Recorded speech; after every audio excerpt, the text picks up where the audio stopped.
سلامتی ہو آپ پر جہاں بھی آپ ہوں۔ ایک بار شیر اور لومڑی میں کسی بات پہ ٹھن گئی۔ لومڑی نے کہا کہ کچھ بھی ہو جائے وہ شیر سے بدلہ ضرور لے گی۔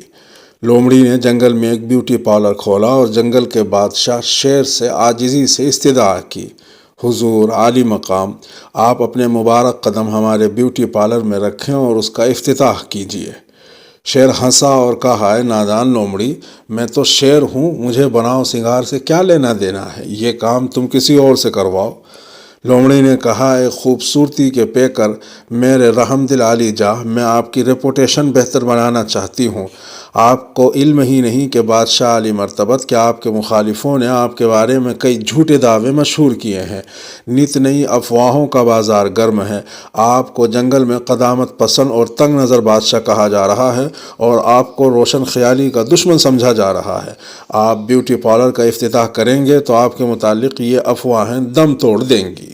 شیر نے بیوٹی پارلر کا فیتا کاٹا۔ ریچھ، لکڑ بھگے، بھینسیں، گائے، زیبرا، ہرن وغیرہ نے خوب تالیاں بجائی۔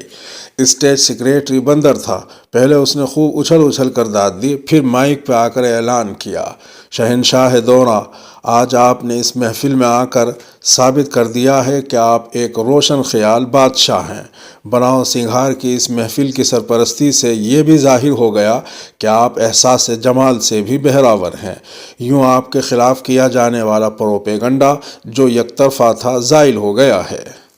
شیر کو یہ سب باتیں بڑی عجیب لگ رہی تھی، لیکن جب سب نے تالیاں بجانی شروع کی تو شیر کو بھی اچھا لگنے لگا۔ تقریب کے بعد لومڑی لہنگا پہن کر اسٹیج پہ آئی اور پورے 7 بار جھک کر بادشاہ کو سلامی دی اور کہا، یہ باندی آپ کی آمد کا شکریہ ادا کرتی ہے۔ اب آپ کی آمد کی خوشی میں یہ باندی ایک مجرا پیش کرتی ہے۔ پھر لومڑی نے جی بھر کر مجرا پیش کیا۔ مجرا ایسا تھا کہ لومڑی نے میدان سے دھوئیں اٹھا دیے۔ شیر پہلے تو حیرانگی سے یہ سب کچھ دیکھتا رہا، پھر اس کو بھی لطف آنے لگا۔ یہ تقریب صبح تک جاری رہی۔ دوسرے دن لومڑی ایک ایک جانور کے پاس گئی اور کہا کہ اب تو شیر کی چیرہ دستیوں میں اضافہ ہو گیا ہے۔ شیر سے کوئی شریف جانور محفوظ نہیں ہے، وہ شریف جانوروں سے بھی مجرا کراتا ہے۔ پہلے تو اس کمبخت کے ہاتھوں کسی کی جان محفوظ نہ تھی، اب عزتیں بھی محفوظ نہ رہیں۔ اس طرح کئی جانوروں کے ساتھ میٹنگز طے کرتے کرتے لومڑی نے ایک مشترکہ اتحاد تشکیل دے دیا۔ اس اتحاد میں چیتا، بھیڑیا، سانپ، بندر، ریچھ سب شامل تھے۔ ایک دن شیر کے غار میں لومڑی حاضر ہوئی اور عرض کی، ذل الہی، اگر جان کے امان پاؤں تو کچھ عرض کروں۔ ذل الہی اس وقت ایک ہرن نوش جاں فرمانے کے بعد اونگھ رہا تھا۔ بادشاہ دورہ نے غنودگی کے عالم میں کہا، بولو۔ لومڑی نے دستہ بستہ کہا، شہنشاہ ہر دل عزیز کی روشن خیالی کی دھوم تو ہر طرف ہے ہی، لیکن چیتے، ریچھ، ہاتھی وغیرہ نے آپ کے خلاف ایک اتحاد تشکیل دیا ہے۔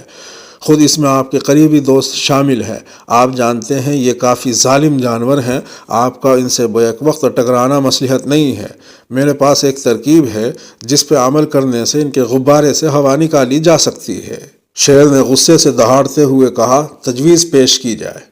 لومڑی خوشامدی انداز سے بولی، بادشاہ سلامت، آپ کے خلاف سارا پروپیگنڈا آپ کے دانتوں اور ناخن کی وجہ سے ہے۔ اس پہ شیر غصے سے دہاڑا اور کہا، تو کیا میں یہ نکلوا دوں؟ لومڑی بولی، خدا نہ کرے بادشاہ سلامت، لیکن اگر آپ صرف پنجوں کے ناخن کٹوا دیں اور سامنے والے تھوڑے سے دانت نکلوا دیں تو آپ کی طاقت بھی بحال رہے گی اور دشمن کا پروپیگنڈا بھی مکمل خاک میں مل جائے گا۔ شیر نے سوچا کہ کہیں سارے جنگل کے اتحادی مجھ پر حملہ نہ کر دیں۔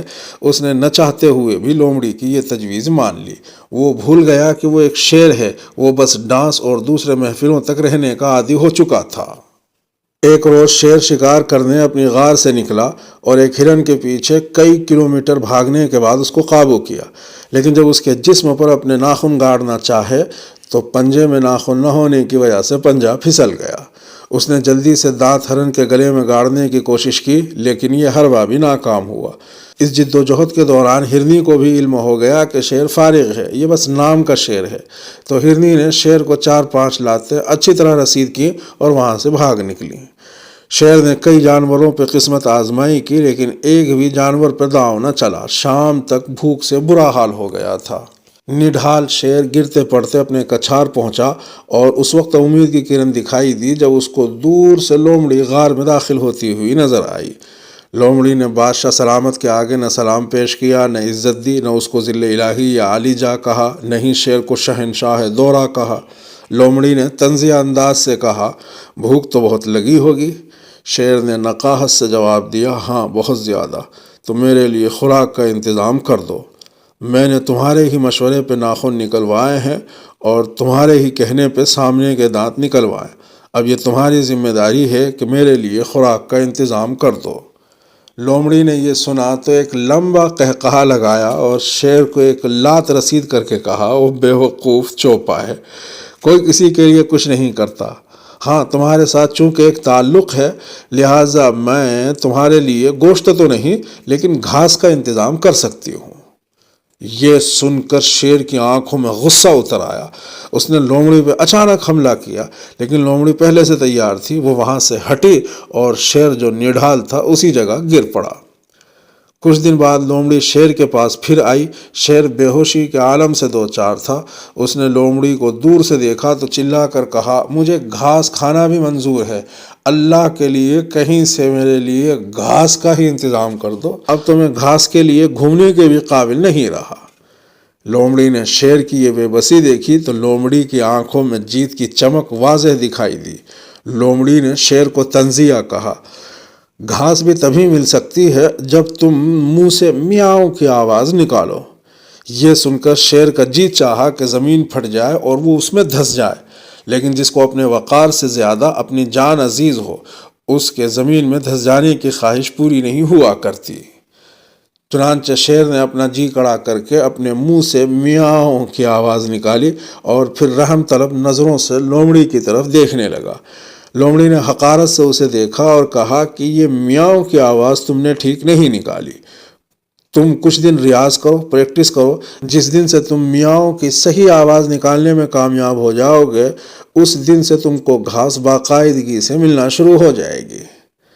آخری اطلاعات آنے تک شیر ابھی تک میاؤں میاؤں کی آواز نکالنے میں مصروف ہے، ریاض کر رہا ہے، پریکٹس کر رہا ہے۔ شیر اب تک میاؤں میاؤں کی آواز نکالنے میں کافی دسترس حاصل کر چکا ہے۔ حضرات سامعین و ناظرین کرام، یہ شیر کوئی اور نہیں بلکہ امت مسلمہ ہے، مسلم امہ، جس کو کفار نے فحاشی، روشن خیالی، شراب و شباب، مجروں، کرکٹ میچوں کے پیچھے لگا کر بھگا بھگا کر دوڑایا ہوا ہے۔ اتنے دلکش ہتھ کنڈوں میں پھنس کر امت مسلمہ بھول بیٹھی ہے کہ وہ ایک شیر ہے، اس لیے آج کفار نے امت مسلمہ کو ایک ناکارہ شیر میں تبدیل کر دیا ہے۔ آج جب شام میں بمباریاں ہوتی ہیں، کاف شین میم یارا میں ظلم ہوتا ہے، فا لام سین تا یا نون کے مسلمانوں کو قبل اول میں حالت نماز میں ظلم و ستم کا نشانہ بنایا جاتا ہے، مسجد اقصی میں گھس کر گولیوں کی بوچھاڑ کر دی جاتی ہے، تو مسلمانوں کی یہ حالت زار دیکھ کر بھی یہ شیر بس میاؤں میاؤں کرتا ہے۔ سوشل میڈیا پر موجود ایک پوسٹ، سلامتی ہو آپ پر جہاں بھی آپ ہوں۔